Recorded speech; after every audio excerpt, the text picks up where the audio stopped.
Hello बच्चों, welcome back to my channel coding classes by Rohit Solanki. आज हम अपनी HTML सीरीज़ को कंटिन्यू करेंगे और उस सीरीज़ में आज हम देखेंगे कि टेक्स्ट में या फिर किसी भी ऑब्जेक्ट में, कोई भी इमेज में हम मूवमेंट किस तरीके से कर सकते हैं। तो इसके लिए हमारे पास में एक टैग होता है मार्की टैग। तो देखेंगे किस तरीके से उसका यूज़ किया जाता है। तो सबसे पहले आप नोटपैड ओपन करेंगे। ये मैंने नोटपैड ओपन किया और अपनी जो कोडिंग है वो हम स्टार्ट करेंगे। एज़ यू ऑल नो कि सबसे पहले हमें यूज़ करना होता है HTML। स्पेलिंग्स का ध्यान रखना है। In either case you can write your code. दूसरा टैग होगा हमारा हेड। तीसरा टैग होगा हमारा टाइटल। अब टाइटल में हम दे देंगे यूज़ ऑफ मार्की टैग। एक बार मैं फिर से बता दूं, अगर हम अपने टेक्स्ट में या फिर अपने किसी भी दूसरे ऑब्जेक्ट में लाइक इमेज में अगर कोई मूवमेंट चाहते हैं, हम चाहते हैं कि कोई इमेज है लेफ़्ट टू राइट मूवमेंट करती हुई या फिर राइट टू लेफ़्ट मूवमेंट करती हुई या ऊपर से नीचे या नीचे से ऊपर मूवमेंट करती हुई, तो उसके लिए हम लोग मार्की टैग का इस्तेमाल करते हैं। ओके, तो टाइटल टैग को हम यहाँ पर करेंगे क्लोज। इसके बाद हेड का काम ख़त्म होता है, ठीक है। बॉडी का काम शुरू होता है। बॉडी को आप क्लोज कर देंगे। बॉडी क्लोज करने के बाद आप HTML को क्लोज करेंगे, ठीक है। आप ऑब्जेक्ट्स की जो मूवमेंट है, टेक्स्ट की जो मूवमेंट है, वो आप लोग न्यूज़ चैनल्स पर भी देखते होंगे। आप देखते हैं कि न्यूज़ चैनल्स पर नीचे टेक्स्ट कंटेनिंग कोई line left to right movement कर रही होती है, फिर राइट टू लेफ़्ट मूवमेंट कर रही होती है, जो कि न्यूज़ होती हैं, ठीक है, उनको वो रिफ्लेक्ट कर रही होती है। तो देखेंगे हम इसमें। पहले मैं अपने बॉडी के लिए कोई बैकग्राउंड कलर सेट कर लेता हूँ, BGCOLOR, ठीक है। BG कलर में मैंने डाल दिया। चलो ब्लू डाल देते हैं आज, ठीक है। ब्लू डालने के बाद में अब आप यहाँ पर देखोगे, पहले मैं कोई टेक्स्ट इंसर्ट कर लेता हूँ। हेलो, वी आर लर्निंग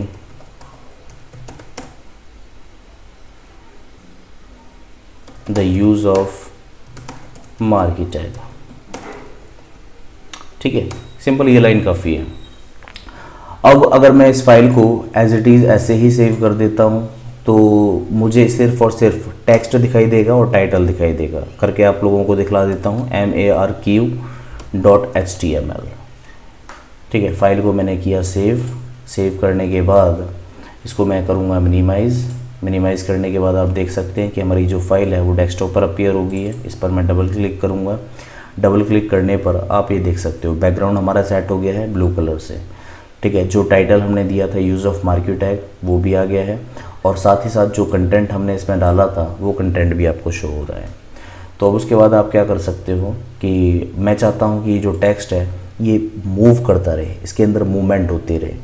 तो इसके अंदर मूवमेंट लाने के लिए मैं इससे पहले मार्की टैग का यूज़ करूँगा, MARQUAA।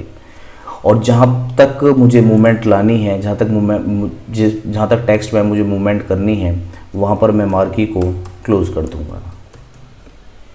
ओके, तो मैं इसको सेव करता हूँ। फिर से सेव किया। सेव करने के बाद इसको मिनिमाइज़ किया, ठीक है। मेरी जो वेब ब्राउज़र प्रोफाइल है वो ऑलरेडी ओपन है, तो मैं इसको रिफ़्रेश कर दूँगा। तो अब आप देखोगे कि जो टेक्स्ट है उसके अंदर मूवमेंट हो रही है, ये देखिए, ठीक है। मैं इसको थोड़ा सा बड़ा कर देता हूँ। बड़ा करने के लिए आप लोगों को पता है कि क्या यूज़ करते हैं हम लोग। हमारे पास में फॉन्ट टैग होता है, ठीक है। इसमें साइज़ इक्वल्स टू, मैं +5 कर देता हूँ इसका साइज़।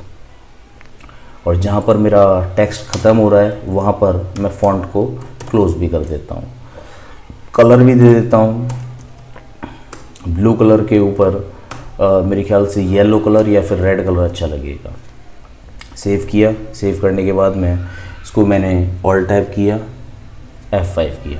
तो आप देख सकते हो कि राइट टू लेफ़्ट आपके टेक्स्ट की मूवमेंट हो रही है, ठीक है। ऐसा नहीं है कि आप टेक्स्ट की जो मूवमेंट है वो एक ही डायरेक्शन में कर सकते हैं, आप इसकी डायरेक्शन भी चेंज कर सकते हैं। इसकी डायरेक्शन चेंज करने के लिए आपको मार्की टैग के साथ में एक एट्रीब्यूट यूज़ करना होता है और वो एट्रीब्यूट होता है आपका डायरेक्शन, ठीक है। मैं इस पूरे को कॉपी कर लेता हूँ, ठीक है। कॉपी करने के बाद मैं यहाँ पर एक दूसरी स्टेटमेंट में लिख देता हूँ ताकि दोनों का जो यूज़ है वो अलग अलग शो कर सकूँ। इसका कलर भी मैं चेंज कर देता हूँ। इसका कलर मैंने कर दिया येलो। ये करने के बाद में अब मुझे क्या करना है, इसमें डायरेक्शन दिखलानी है मुझे। तो डायरेक्शन में मैं इसमें डाल देता हूँ राइट। ठीक है, फाइल को मैंने सेव किया। सेव करने के बाद अब मैं इसको कर दूंगा रिफ़्रेश। ठीक है, तो आप देख सकते हो कि एक जो लाइन है, एक जो स्टेटमेंट है वो राइट से लेफ़्ट जा रही है और दूसरी स्टेटमेंट लेफ़्ट टू राइट जा रही है। ठीक है, तो ये यूज़ होता है बच्चों मार्की टैग का। ठीक है, अब इसके अंदर हमारे पास एक फीचर और भी होती है। देखिए मैं आपको करके दिखलाता हूँ कि जो भी हमारी पर्टिकुलर लाइन होती है जिसको कि हम मूव करा रहे हैं, ठीक है, उसके लिए हम एक बैकग्राउंड भी सेट कर सकते हैं, जिसके लिए हमें सेम एट्रीब्यूट यूज़ करना होता है बैकग्राउंड के लिए पीची कलर। ठीक है, इसके अंदर मैं डाल देता हूँ, चूँकि हमारा यहाँ पर येलो कलर है तो येलो कलर जो है आपका वो रेड बैकग्राउंड पर अच्छा दिखाई देगा।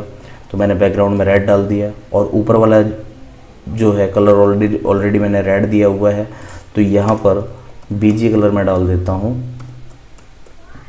येलो। देखिए अब इसका इफेक्ट। सेव किया और टैब किया। ठीक है, अब मैं इसको यहाँ पर रिफ़्रेश कर देता हूँ। ये देखिए, ठीक है, अब पहले से बेटर लग रहा है ना। ओके, तो ये तो हो गया use of BG colour and direction attribute. ठीक है, साथ में मैं इसकी तीसरी डायरेक्शन भी आपको शो कर देता हूँ। मैंने इसको कॉपी तो ऑलरेडी किया हुआ है, तो मैंने पेस्ट किया। यहाँ पर बस कलर मुझे चेंज करना होगा। कलर में मैंने डाल दिया यहाँ पर ग्रीन और बैकग्राउंड में मैंने डाल दिया यानी कि बीजी कलर इसका सेट किया, BGCOLOR। बीजी कलर में डाल देते हैं इसका, चलिए ऑरेंज डाल देता हूँ। ठीक है, ये करने के बाद मैं यहाँ पर डायरेक्शन भी मुझे चेंज करनी होगी। लाइक डायरेक्शन तीसरी होती है इसकी अप और चौथी डायरेक्शन होती है डाउन। तो जैसे हम अप का यूज़ कर रहे हैं वैसे ही हम डाउन का भी यूज़ करेंगे। तो इसमें मैंने अप डाला और फॉन्ट टैग ऑलरेडी क्लोज है मेरा। सेव किया, ऑल टैब किया और इसको मैंने रिफ़्रेश कर दिया। तो आप ये देख सकते हो कि जो टेक्स्ट है वो तीसरी जो लाइन है, ठीक है, इसके अंदर नीचे से ऊपर की तरफ जा रहा है। ठीक है, तो अब डायरेक्शन डाली थी मैंने। इसके अंदर अगर मैं चाहता हूँ कि डाउन डायरेक्शन भी मैं शो कर दूँ, तो डाउन डायरेक्शन शो करने के लिए फिर से मैं क्या करूँगा, अपना जो कंटेंट था उसको मैं पेस्ट कर लूँगा। ठीक है, यहाँ पर कलर चेंज मैं कर देता हूँ। कलर चेंज में इसका कलर मैं डाल देता हूँ, चलिए पिंक डाल देता हूँ। ठीक है, और इसका जो बीजी कलर है वो मैं सेट कर देता हूँ वाइट, अच्छा लगेगा। ठीक है, डायरेक्शन मैंने इसकी चेंज की। इसकी डायरेक्शन है डाउन। ठीक है, फाइल को मैंने सेव किया। सेव करने के बाद मैंने इसको ऑल टैब किया और रिफ़्रेश किया, तो आप यहाँ पर देख सकते हो। ठीक, तो ये हमारे पास में 4 डायरेक्शन होती हैं जिसमें कि हम अपने टेक्स्ट को मूव करा सकते हैं। बाय डिफ़ॉल्ट जो डायरेक्शन होती है वो राइट टू लेफ़्ट होती है। डायरेक्शन आप चेंज कर सकते हो left to right, bottom to up और अप टू बॉटम। ये हमारे पास 4 डायरेक्शन होती हैं। ठीक है, इनका हम बीजी कलर भी, बैकग्राउंड कलर भी सेट कर सकते हैं। ठीक, और अगर आप चाहते हो कि इनकी स्पीड थोड़ी बढ़ा दी जाए तो हम स्पीड को भी कंट्रोल कर सकते हैं। स्पीड कंट्रोल करने के लिए लाइक जैसे कि मैं एक ही मार्की टैग पर आपको बताता हूँ, मैं बाकी का सारा ये हटा देता हूँ। ठीक है, ताकि कोई कुछ भी पजल ना हो। ठीक है, या 2 मार्की टैग मैं रखता हूँ। तो सबसे पहले मार्की टैग में मैं जाता हूँ। इसके अंदर हमारे पास में स्पीड को कंट्रोल करने के लिए एट्रीब्यूट होता है स्क्रॉल अमाउंट। स्क्रॉल अमाउंट, इसके अंदर आप कुछ भी वैल्यू डाल दीजिए। लाइक जैसे आपने 20 डाला, यहाँ पर आप कोई वैल्यू इंसर्ट करेंगे 20, तो अब इसका इफेक्ट आप देखेंगे। मैंने फाइल को रिफ़्रेश किया। ठीक है, पहली लाइन पर जाइएगा। पहले के कंपैरिजन में स्पीड इसकी थोड़ी फास्ट होगी। अगर अभी भी आप डिफ्रेंशिएट नहीं कर पा रहे हैं दोनों स्पीड्स में, तो मैं इसको 200 कर देता हूँ। सेव किया। सेव करने के बाद मैंने इसको रिफ़्रेश किया, देखिए। ठीक है, तो इस तरीके से स्क्रॉल अमाउंट का यूज़ करके हम हमारे मार्की टैग या फिर जो भी टेक्स्ट के ऊपर हम मार्की टैग इम्प्लीमेंट कर रहे हैं, जिस भी ऑब्जेक्ट के ऊपर इम्प्लीमेंट कर रहे हैं, उसकी स्पीड को इन्हांस कर सकते हैं। ओके, तो मेरे ख्याल से आप लोगों को समझ में आ गया होगा कि किस तरीके से हमें मार्की टैग का यूज़ करना है, उसके एट्रीब्यूट्स का यूज़ करना है। अगर आप लोगों को ये वीडियो पसंद आई है तो प्लीज़ इसे लाइक कीजिए, ज़्यादा से ज़्यादा लोगों को शेयर कीजिए, और अगर अभी तक आप लोगों ने मेरा चैनल सब्सक्राइब नहीं किया है तो प्लीज़ इसे सब्सक्राइब कर लीजिए। ठीक है, बेनिफिट आप लोगों का ही है। Thank you very much.